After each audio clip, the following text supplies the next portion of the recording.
This Dvar Torah is sponsored by the Weitzner family, Leilui Nishmas Esther Bas Psachia V'Nacha.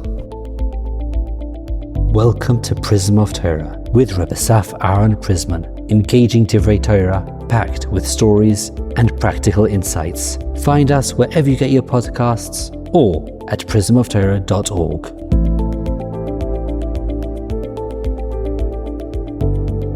In this week's double Parshas Matos-Masei, I want to discuss with you something that is very intriguing in Parshas Masei. We know that the Shevet of Gad and Reuven, they requested and they got what they requested to be on the other side, the east side of the Jordan River. However, we know that also half the Shevet of Menashe also went to dwell over there, despite the fact they never asked for it. Question number one is, why is it that out of all the Shvatim, out of all the tribes, only Shevet of Menashe was split, and some were on one side of the Jordan River and the other one was with Gad and Reuven on the other side of the Jordan River? Question number two, the Netziv says that Moshe Rabbeinu is the one that requested part of the Shevet of Menashe to go join on the other side of the Jordan River, Bnei Gad and Reuven. Why? So that there'll be Torah scholars over there to teach them and to act as leaders. And although perhaps it explains a little bit why some of Shevet Menashe went to be with Bnei Gad and Reuven, despite the fact they didn't ask, but number one, we haven't answered the question why Shevet Menashe was the chosen one to be split.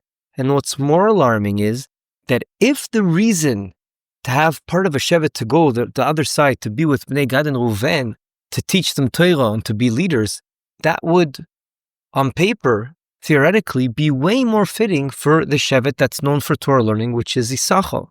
So why was it, again, we're back to our original question, why, number one, was Shevet Menashe split?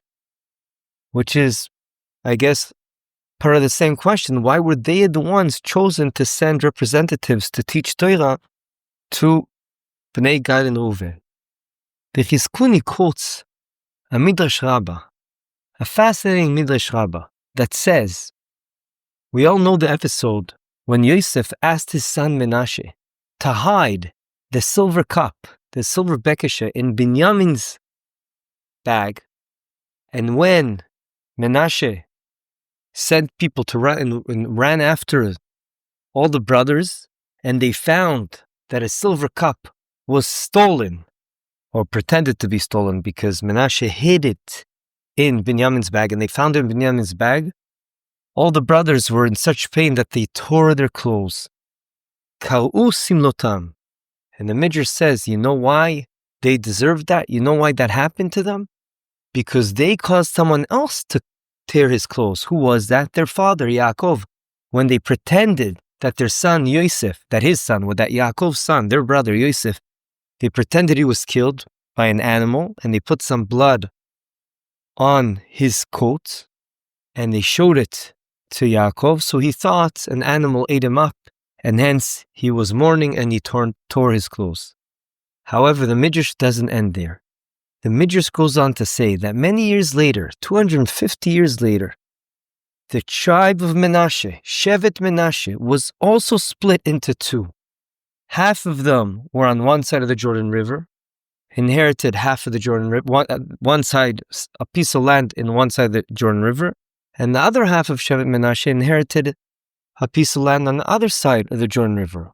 Why were they torn into two? Why were they split?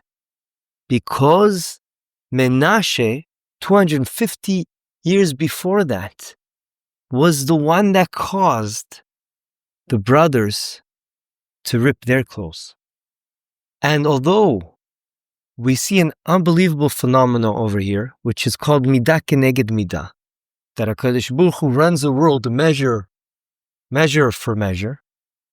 And we see from here that just like there's physical laws by which the world runs by, when HaKadosh Baruch Hu created the world, there's also spiritual laws, such as, like we spoke in the past, At the end of the day, if you cause another Jew pain, then there's a ripple effect to that. There's a reaction to that. And you have to be careful not to cause another Jew pain. Same too over here. If you caused someone something over here, you caused them to tear his clothes, somehow, midah keneged midah, that's going to come around and happen to you. And therefore, we know the Gemara in Brachos says that if something happens to a person, he should lepashpesh b'ma'asav to see, wait a second, which avera, which negative thing did I do? And it doesn't necessarily always have to be negative. Well, what did I do that at the end of the day, a ripple effect, that action happened to me? In this case, Menashe was actually following orders of his father, Yosef. He told him to hide the cup, the silver bekeshe. The silver cup, the silver becher. He was told to do that. And yet, midah keneged midah, his shevet was split into two because of that. Because he caused someone else, all the brothers, to rip their clothes and tear them into two. Even though they deserve to get that because they're the one that caused their father to rip his clothes. At the end of the day, you see there's a whole system over here. Just like there's a physical system, there's a spiritual system that HaKadosh Baruch Hu orchestrates. And of course, there's many cheshbonot of who does what and who gets what. But we have to realize we're part of a system. And hence, when something happens to us, we shouldn't just say, okay, it just happened. No. There's always a cause and an effect. HaKadosh Baruch Hu is in charge of the whole system, and there's cause and effects, both physically and spiritually speaking. But there's another idea we see here, that the ripple effect can even be 250 years later. It can be several generations later. As the Gemara in Sanhedrin says, that when the sons, the children's, the next generation continues in the same sins that the parents did, then they will get punished even for the parents' sin. And meaning the ripple effect can linger on and happen later. It can have, because of the Rachmanus of HaKadosh Baruch Hu, that has Charon Af, he's willing to have mercy and wait, and not to have the effect till later. That gives us more time to do tshuva, but you see, eventually it does come, and that's what happened with Menashe. I was saying this word over to my friend, Rabbi Avram Reuven Eisenberger. Some of you may know his father, Rabbi Eisenberger, who had in charge of a minyan, was a Rav in Toronto. I think now he moved to Lakewood. And he was telling me that his father always told him, and I think this is Chaim Shmulevitz like this, that at the end of the day, if you put your hand in fire, it could be you put it there for the right reasons to save someone. But at the end of the day, there is going to be a result, and you will be burnt by the fire. When you hurt a person, when you cause someone to tear their clothes, there will be a ripple effect of that, also spiritually speaking. In this case, even physically. So how did we answer all our questions? Well, we realized that we understand, based on this Midrash, that the reason the Shevet Menashe, out of all the Shvatim, was the only one that was split, was really because they caused someone else to split their clothes, to tear their clothes, which is the Shvatim. And many years later, the sons of Menashe, i.e. the Shvatim, the Shevet of Menashe, had also to be split. How did Hashem orchestrate that? That's based on what we saw. That Moshe Rabbeinu knew he needed to send some people to teach Torah. And because HaKadosh Baruch Hu realized the ripple effect of an action that happened many years ago needed to be that Menashe, the tribe of Menashe, Shevet Menashe, should be split. HaKadosh Baruch Hu orchestrated that from them will be sent Torah. If you want to know why was it so important that Torah will be the reason they will be split, at least the reason we saw firsthand, is because they needed to teach Torah, because that's the way we can ensure there's binding between all the Shvatim together. We know that the Achdus of Klal Yisrael is through our neshamas and through learning Torah, so there had to be some connection. So it should be one Shevet, in my opinion, that is split. And the Torah this way is the binder and acts as a bridge from the two sides of the Jordan River. But at the end of the day, we see this unbelievable idea of the way Hashem runs the world with measure for measure, midah keneged midah. And that would answer all our questions above, why Menashe was chosen to teach Torah on the other side, why only Shevet Menashe, all the Shvatim, was split, and how you can have this delayed reaction many years later. What we can take away from this is, A, we always need to try to ask ourselves, why did this happen to me? And realize that the answer to that question is not necessarily based on an immediate consequence, but rather something that perhaps started and was planted many years ago, but we just continued whatever it was that started many years ago, and that created the ripple effect. And going forward, we have to realize what achayus, what accountability we have, because every action that we do plants seeds that can blossom not only now, but perhaps in generations later. I want to end off with a story that I saw on the Chafetz Chaim. And he said when he lived in Eshishkok, he witnessed a crazy draconian decree where Jewish boys were forced to come and serve in the army over there for 25 years. The community was told, if you don't choose victims, soldiers that will come forth, then we will forcefully choose for you. Soldiers out of nowhere suddenly came to take the butcher's only son. This butcher was wealthy and was a fierce personality. He negotiated a terrible deal.